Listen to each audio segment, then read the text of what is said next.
Hi everyone, today is Tuesday, April 25th, and on this day, the church celebrates the feast of Saint Mark, the evangelist, so one of the four gospel writers. So if you were to go to your New Testament, you'll find that he's the second of the four gospels in order of where they appear in the Bible.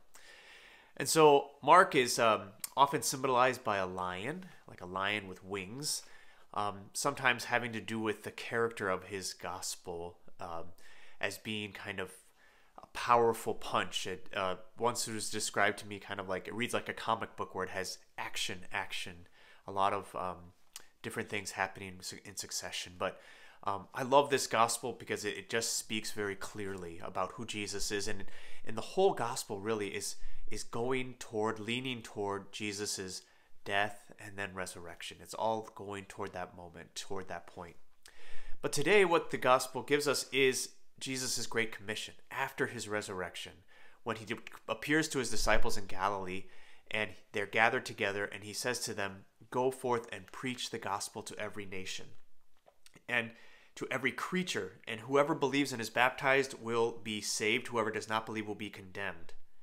And then he tells them that there will be great signs that accompany those who believe. They will speak in new language. They will drive out demons in my name.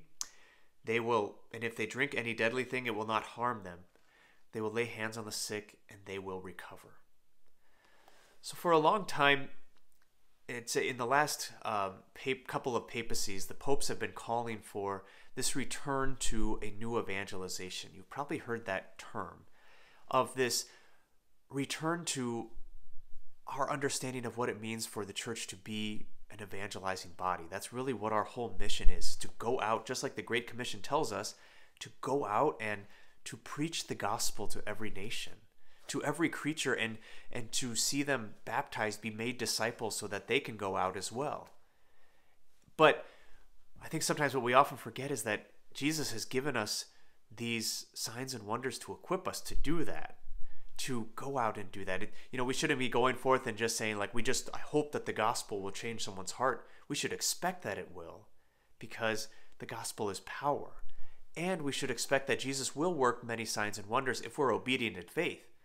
If we say, what did Jesus do all the time? He went and he would draw people to himself who needed healing, people who needed to know that they were loved by God, and he would speak those words of healing. He would speak those words of love. He would perform great miracles, and through that, he would call people to greater belief. Why not use Jesus as model? Jesus said that we would do great things and even greater ones than these. St. Mark tells us this very clearly at the end of his gospel. We are all called to go out, and we're commissioned to make disciples for the kingdom so that they might be saved. That is what's at stake here.